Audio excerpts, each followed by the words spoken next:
ndio? Mungu bariki seneta wetu, na sisi tunasema hivi seneta, kama walimu 2027 tunataka ukue governor na usirudi nyuma. Mungu akubariki sana seneta. Thank you. Asante sana chairman.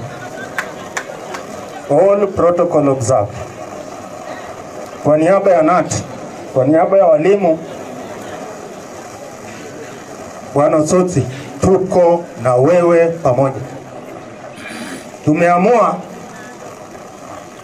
wewe ndiye governor 2027. Na tunasema hivi, kuna mmoja wetu ambaye amekuwa kiongozi wa walimu,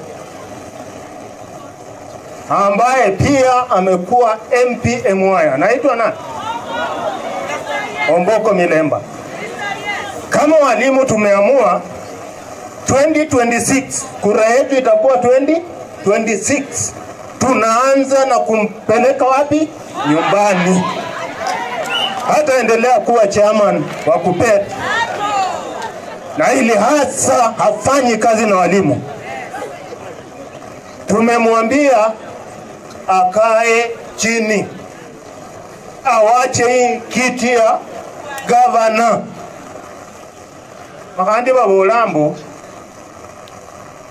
elierangwa embusi ya senje nwakala kaho kidogo ne handolekera abandi bakole sina abatongo ibabeo sibalekane fulwanda khalakeko sibalekane fulwanda khalakeko ulone embusi ya wina ngaruke kumangana kanati daka moja tu. Sisi tulikaa na serikali 2021, we signed a CBA of 5 years. Haikuwa na pesa, walimu wakakubali. Baadaye tukakaa na TSC na president akaamua kwamba tupewe between 9 and 10% kama salary increment. Hii CBA inaisha next year 2025. Tumengoja miaka 4. Nothing has been happening.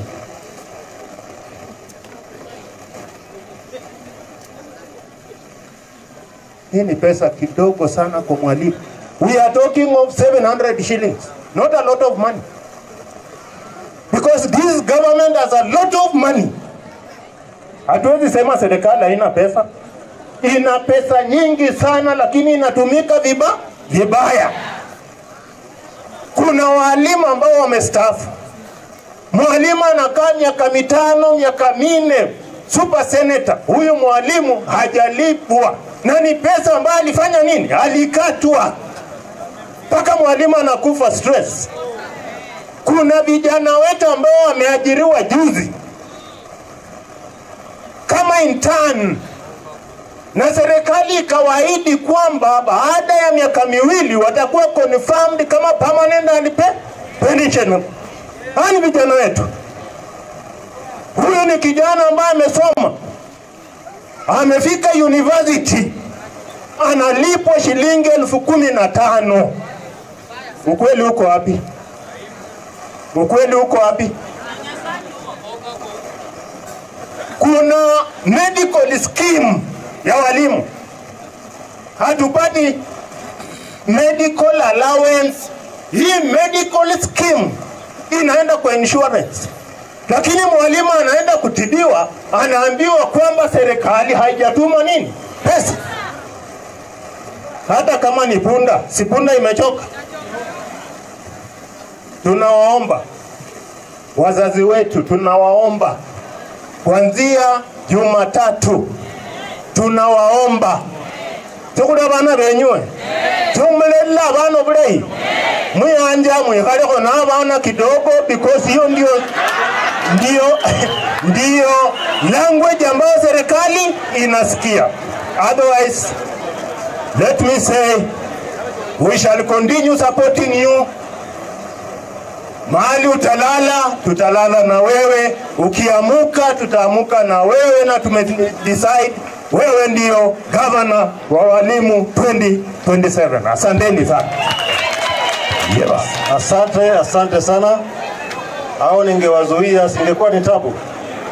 Tuko hapa na Chamber of Commerce ambao tungependa wakuje kwa ufupi sana, wakuje wasalamie. Chamber of Commerce tafadhali.